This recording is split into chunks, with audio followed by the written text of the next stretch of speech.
Hello friend, मैं हूं नितेश कुमार।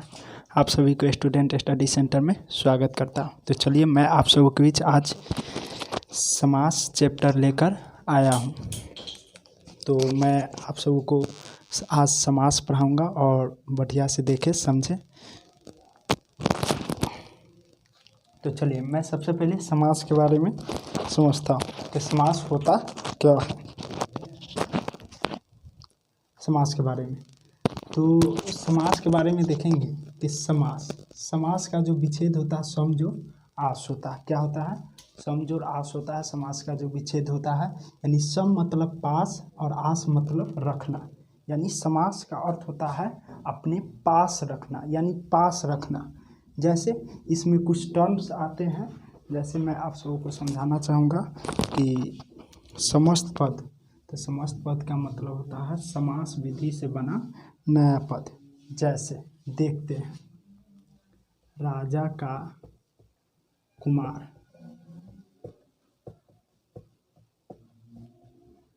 राजकुमार। तो ये जो है ना, इसका जो समस्त पद है राजकुमार। क्या है? समस्त पद है राजकुमार।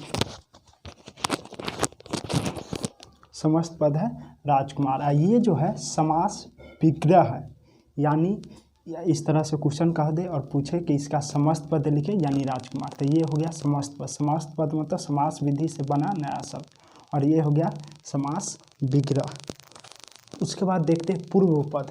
पूर्व पद और उत्तर पद। पूर्व पद मतलब होता है पहला पद। पूर्व पद मतलब पहला पद या प्रथम पद। जैसे पूर्व पद, इसका पूर्व पद क्या है? तो ये है।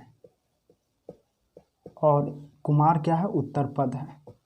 उत्तर पद मतलब अंतिम पद, जैसे राजकुमार। अब देखते हैं कि समास का परिभाषा पढ़ते हैं। दो पदों के मिलने से जो विकार उत्पन्न होता है उसे समास कहते हैं। दो पदों के मिलने से जो विकार उत्पन्न होता है उसे समास कहते हैं। जैसे राजा का कुमार, तो दो पदों को मिलने से कुछ विकार उत्पन्न हुआ। पहले जो है सीधे कुमार है, तो कुमार मतलब किसी का लड़का होगा, लेकिन दो पद मिल गया, एक पूर्व पद और एक अंतिम पद। एक पूर्व पद और एक अंतिम पद मिल गया, तो पूर्व पद अंतिम पद मिलकर एक विकार उत्पन्न हुआ। कुमार का मतलब किसी का बेटा, राजा का मतलब राजा, अब दोनों मिलकर एक शब्द बनाएगा राजकुमार। यानी इसका मतलब हो गया कि राजा का कुमार। अब पढ़ते हैं समास के प्रकार। तो समास 6 प्रकार के होते हैं। कितने प्रकार के? 6 प्रकार के होते हैं। समास 6 प्रकार के होते हैं। पहला अव्ययी भाव समास, द्वंद्व समास, बहुव्रीहि समास, तत्पुरुष समास, द्विगु समास। कितने प्रकार के समास होते हैं? 6 प्रकार के। अव्ययी भाव समास, द्वंद्व समास, बहुव्रीहि समास, तत्पुरुष समास और द्विगु समास। तो अव्ययी भाव समास फर्स्ट नंबर हम लोग इसके बारे में वर्णन करेंगे। तो अव्ययी भाव समास कहता है कि वैसा समास जिसका प्रथम पद अव्यय या उपसर्ग हो, यानी यह समास कहता है कि वैसा समास जिसका प्रथम पद अव्यय या उपसर्ग हो। उपसर्ग हम लोग पढ़े हुए हैं, उपसर्ग कितने होते हैं, अव्यय के बारे में भी जाने हुए। जैसे देखते हैं,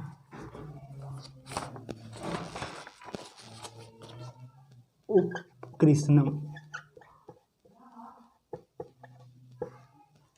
ये उप क्या है? उपसर्ग है, तो ये हो जाएगा अव्ययी भाव समास।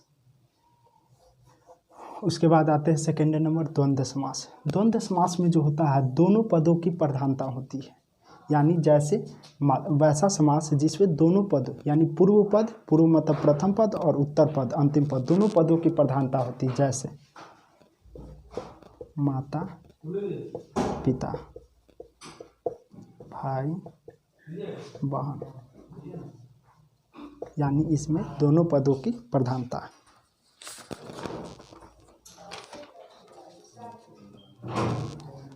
अब आते हैं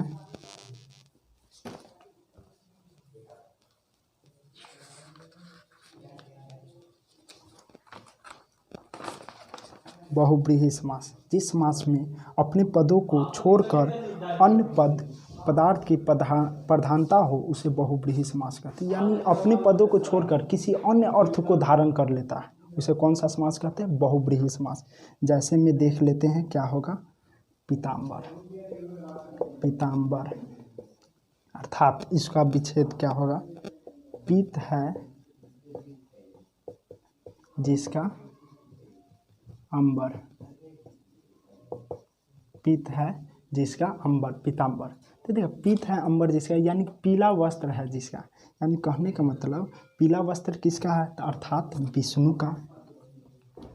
हमने कहा कि पीला वस्त्र है जिसका, यानी पीताम्बर, अर्थ धारण कर लिया भगवान विष्णु का, तो ये हो गया बहुव्रीहि समास। जैसे लंबोदर,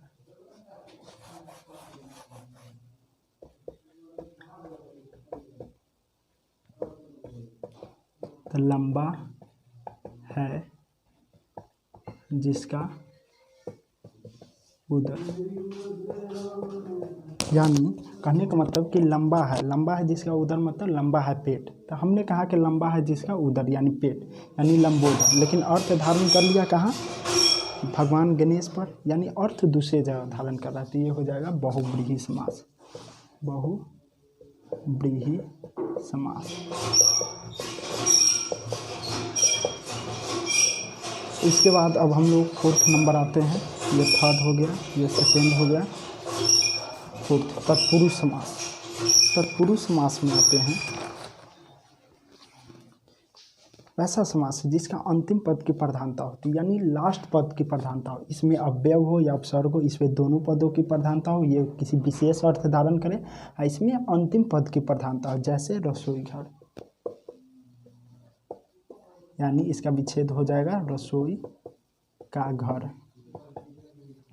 रसोई का घर यानी अंतिम पद की प्रधानता है। अगर इसको ढक दे रसोई, रसोई मतलब खाना, खाना क्या, कहाँ कहाँ है, यानी घर में है। मेन जो है खाना, यानी रसोई का जितना आइटम है किस में है? तो घर में है। तो ये हो गया अंतिम पद की प्रधानता हो गई। तो ये तत्पुरुष समास, तत्पुरुष समास, यानी कौन सा समास हो गया?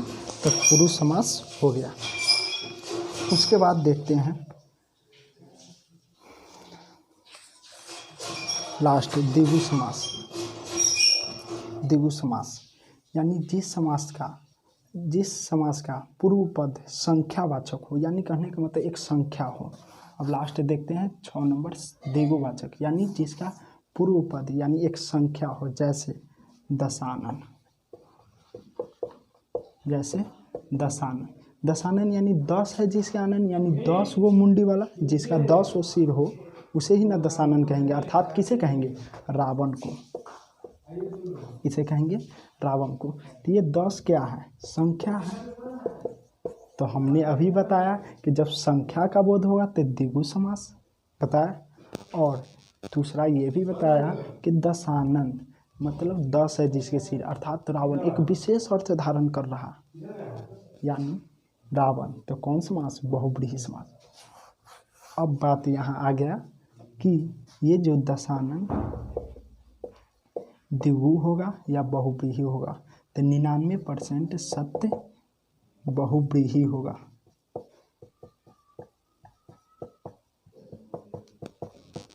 और 1% चांस है द्विगु होगा, क्योंकि संख्या का बोध करेगा तो द्विगु, और विशेष अर्थ धारण करेगा तो बहुव्रीहि। जब ऑप्शन में दिया रहे बहुव्रीहि, तत्पुरुष, द्विगु और द्वंद्व, तब हम बहुव्रीहि लगाएंगे। जब बहुव्रीहि न दिया रहे, जब बहुव्रीहि नहीं दिया रहे, तत्पुरुष दिया रहे, द्वंद्व दिया रहे, अव्यय भाव और द्विगु दिया रहे, पूछे कि दशानन कौन सा समास है, तब हो जाएगा द्विगु समास। तो जैसा कि उम्मीद है आप सभी को अच्छी तरह से समझ में आया होगा। तो वीडियो को शेयर करें और देखें अच्छी तरह से। धन्यवाद।